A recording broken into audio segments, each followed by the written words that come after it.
La luz divina de Dios, el mundo de las tinieblas y el gran mandamiento del amor de Dios. En estos 3 puntos nos enfocaremos en esta exégesis bíblica. Este tema, mis hermanos, es de mucha importancia, porque aquí nosotros vamos a escuchar al Señor en voz del apóstol San Pablo. ¿Cuáles son las cosas que en verdad deberíamos de reflexionar y comprender para que después que ya termine nuestra misión en este mundo, todos en el querer del Padre alcancemos la promesa de la vida eterna? Este tema les pedimos a la Santísima Trinidad, el Padre, el Hijo y el Espíritu Santo, que nos den la gracia para nosotros usar un lenguaje simple, que todos podamos sacarle provecho a esta enseñanza sin caer en complicaciones teológicas y quizás en explicaciones difíciles de entender. Vamos a hablar desde la lógica humana y desde la lógica de Dios. En primer lugar, queremos comenzar con el Salmo número 26, que nos recuerda estas palabras de parte del Señor. El Señor es mi luz y mi salvación. Gloria al Padre, gloria al Hijo y gloria al Espíritu Santo, como era en un principio, ahora y siempre, por los siglos de los siglos. Amén. Y si hay un título preciso, eficaz, como un buen encabezamiento para nosotros desarrollar este tema con la ayuda y la asistencia de la Santísima Trinidad, el Padre, el Hijo y el Espíritu Santo, es la estrofa de este Salmo 26. El Señor es mi luz y mi salvación. Y vamos a escuchar qué es lo que nos dice el apóstol San Pablo en el capítulo 5, verso 8, a los Efesios. Vamos a escuchar y vamos a proclamar esta palabra en el nombre del Padre, del Hijo y del Espíritu Santo. Amén. Dice el Señor en voz del apóstol San Pablo: pórtense como hijo de la luz.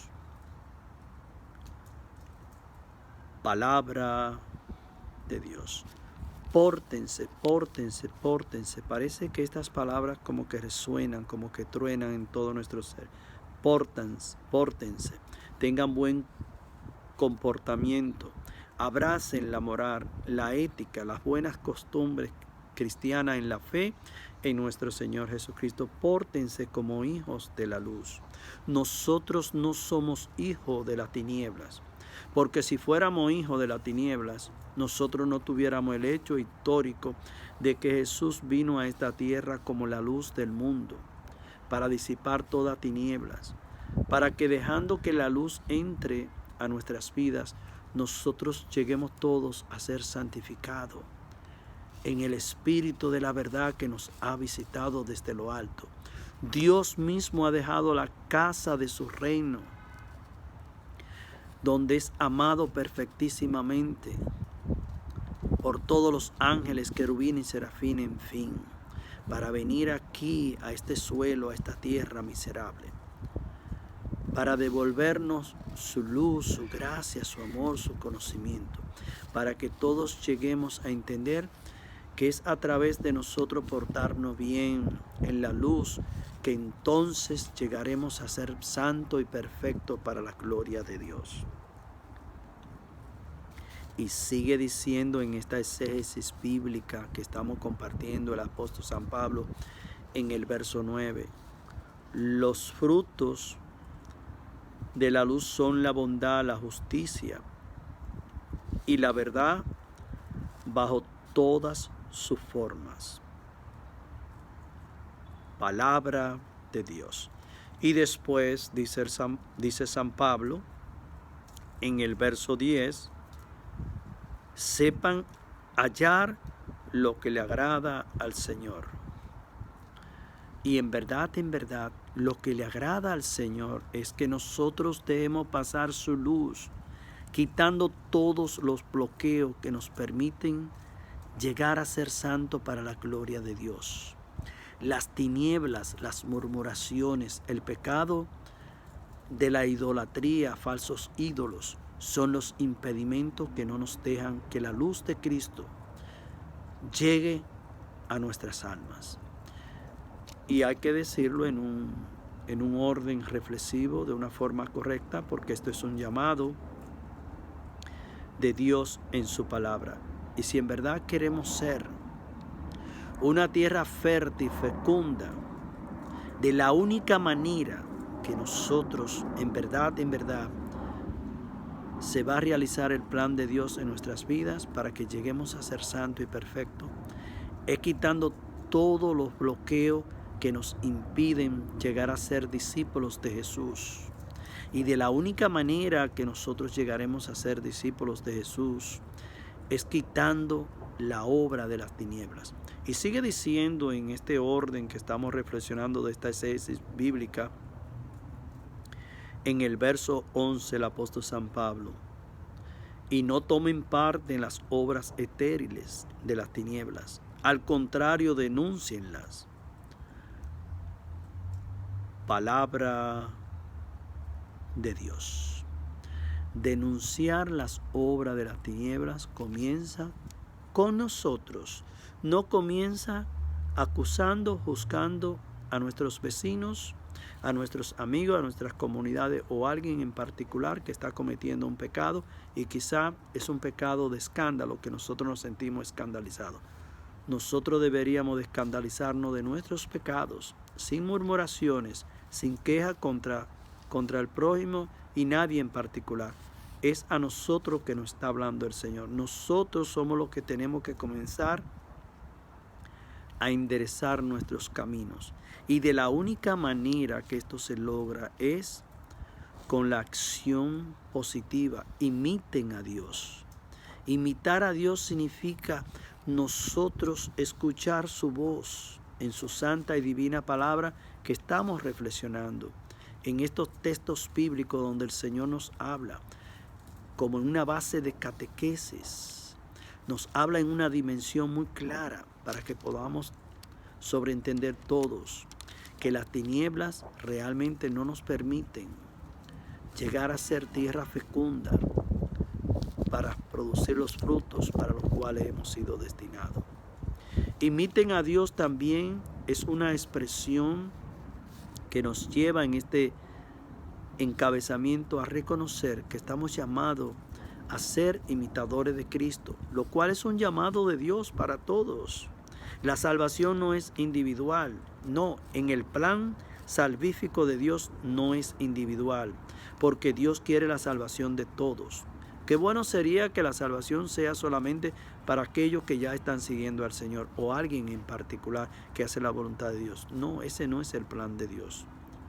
El plan de Dios es que todos lleguemos a ser santos, que todos los hombres se salven. Por eso decimos que esta expresión, esta afirmación de que la salvación es individual, contradice la lógica de Dios en los sagrados textos de la Biblia. Y por eso es que el apóstol San Pablo, hablándonos de este llamado de ser imitadores de Cristo, de hacer la voluntad de Dios, de acoger este llamado que es para todos, es para mí, es para ti, es para todos. Nos dice el apóstol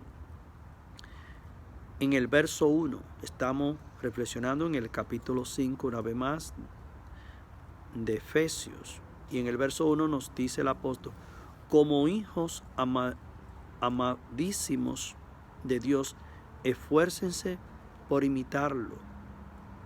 Sigan el camino del amor, nos dice entonces en el verso 2, a ejemplo de Cristo que los amó a ustedes. Y por eso es que hemos querido escoger el gran mandamiento del amor de Dios, donde el mismo Cristo nos ha dicho en voz de su Padre: ámense unos a los otros como yo lo he amado. Y esto nosotros lo podemos leer en Juan 15:12, ahí está. Si no nos amamos unos a otros y ponemos nuestras diferencias a un lado y nos perdonamos como Dios nos ha perdonado, es imposible que este gran mandamiento del amor de Dios fluya entre nosotros. Y el apóstol San Pablo todavía nos dice algo más para que tomemos esta enseñanza en serio, porque hay cosas que tienen que salir desde ya de nuestras vidas, porque no sabemos si la muerte nos va a llegar en este día de una forma impredecible. Y nosotros, atados a estas cosas que denuncia San Pablo, para que tomemos carta en el asunto, si no las sacamos, estas cosas, en verdad nos puede llegar la muerte y encontrarnos atados en el mal. Y Dios no quiere eso. Por eso el apóstol San Pablo, cuando nos movemos hacia abajo al verso 5, dice el Señor en voz de San Pablo: sépanlo bien, ni los corrompidos, ni los impuros, ni los explotadores que sirven al Dios dinero tendrán parte en el reino de Cristo y de Dios. Que nadie los engañe con razonamientos huecos, ya que son estos los pecados que Dios, dice el Señor, se prepara a condenar en aquellos que no obedecen. Palabra de Dios. Este verso 5 seguido del verso 6 y siguiente es de mucha importancia a nosotros reflexionar, porque aquí nosotros podemos escuchar que si nos corrompemos en el pecado, nosotros no vamos a formar parte en lo que es la vida futura con Cristo, y menos si vivimos con corazones impuros, como lo dice también el sermón de la bienaventuranza, muy bello, ahí en el capítulo 5 del Evangelio según San Mateo. Felices los puros de corazón, porque ellos verán a Dios. Aquí es donde está nuestro mayor trabajo, en el santuario de nuestros corazones, porque aquí es que nosotros llevamos la maldad que el mundo nos impone, los yugos que nos impone el mundo, que no es el yugo de Cristo, que quede claro. Aquí es donde tenemos que sacar el pecado que hemos puesto ahí, toda maldad, y comenzar a poner el bien, el sumo bien, que es la misma presencia de Dios que nos inspira a vivir en la luz, sacando siempre la tiniebla, trabajando, haciéndonos violencia, para que podamos abrazar todo lo que es el gran mandamiento del amor de Dios. Como dice San Juan de la Cruz finalmente, ya en esta reflexión, que al final de nuestro atardecer seremos juzgados en el amor. Alabado y glorificado sea nuestro Dios por los siglos de los siglos. Toda gloria, toda honra, loado sea el Señor.